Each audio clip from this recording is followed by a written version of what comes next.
Hi everyone, it's Abe again, and yep, the washing machine's broke again. Actually, something different's wrong with it this time, and we'll go ahead and show you that here. So I think I know what it is. The direct drive is having an issue, but yeah, so it's not spinning anymore. It's not agitating. My wife did laundry in it the other day, and when she came down here, the clothes were all soaked still, and it's not agitating. So yep, I think the motor coupling is broke between the motor and the transmission, and that's designed to protect the motor and transmission from damage if they ever get overloaded, or if there's a really heavy load in there. That fails instead of either the motor or transmission, because the coupling's cheap but the transmission and motor are both expensive. So I think that's what it did. So let's take it apart and take a look at that. Yeah.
Oh yeah, the motor's connected. Whew. Yep, that's definitely a problem. Alright, so I can set this down here without straining that wire. And as you can see, this thing's supposed to have 3 teeth. 1, 2, 3. Except this one's completely sheared off. So I've got to pull that off. And then there's one on the motor as well. Look, made in USA. That one's completely sheared off. This is the part that was on the motor. It's also supposed to have 3 teeth. See, 1, 2, 3. Except they're completely sheared off. And if you look at both this and then also the motor side, there's a bunch of this brown crap that, I don't know, it's like greasy junk that's just in there. It's like the whole membrane that's like a plastic piece or a cardboard piece, or I don't know what it is, plastic, I don't know, we'll see when we get the replacement part, but the whole thing's just completely disintegrated. So yep, that's what was wrong with it for sure. Alright, so here's the old part, all broken apart. Here's the new part. Looks a little different. It's not circular anymore, but I guess you don't have to have all that other stuff. It's been reinforced, this version, with a little metal thing in here. I don't know if that's really going to play too much of a role, except maybe to make it a little more tricky to get it out later. But we got 2 of these, and there's a rubber thing in the middle. And the interesting thing is, the rubber thing on the inside of this is completely disintegrated. I mean, completely disintegrated. There's bits of rubber everywhere. So I'm going to clean that up a bit and then replace it with the new one. Let's just get this off here.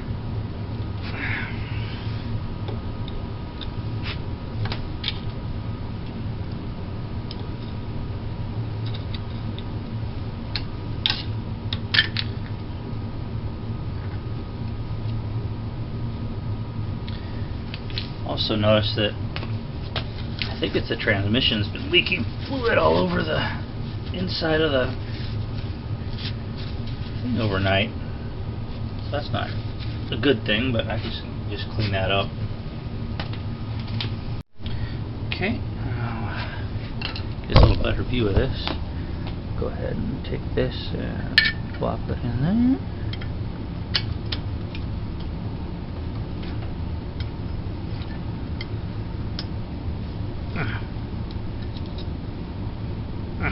Yep. And go ahead and put this on top of it. And that's probably going to have to get pushed in just a little bit more.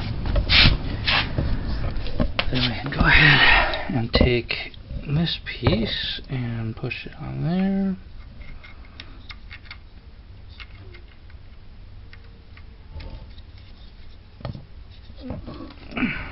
Okay, so we got this one tapped into place very gently.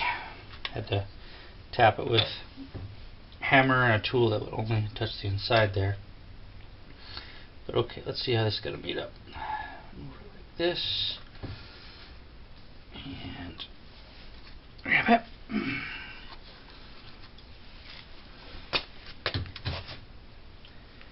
Yeah, that should.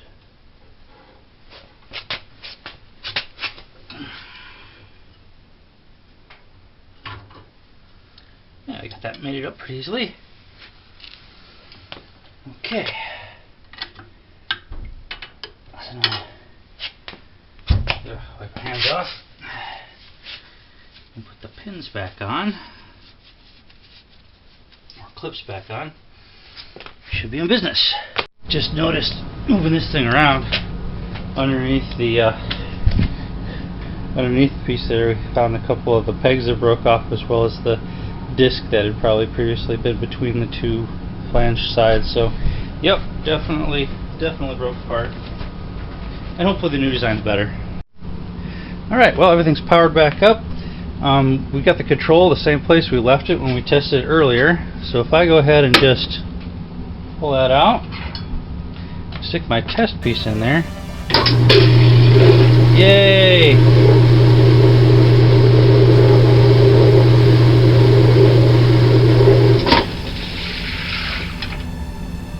Perfect. So we'll be able to run a load through there later and see how it works. So that'll be the second time in like a month and a half that I've had to fix this thing. Oh well, both times was pretty easy. Well, we just got a couple loads. As you can see, kids' clothes, all the clothes are spread out to the outsides. It's not soaking wet. The spin cycle is working, yay. So that's how you fix the direct drive on an old washing machine, Kenmore, Whirlpool, whatever. Yeah, the parts aren't exactly the same, but they work functionally the same. We'll let you know if they break at any point in the future. And the 25-year-old washing machine lives another day. So, yep. This has been Abe again. Hope you all having a good day, and we'll see you all next time. Bye.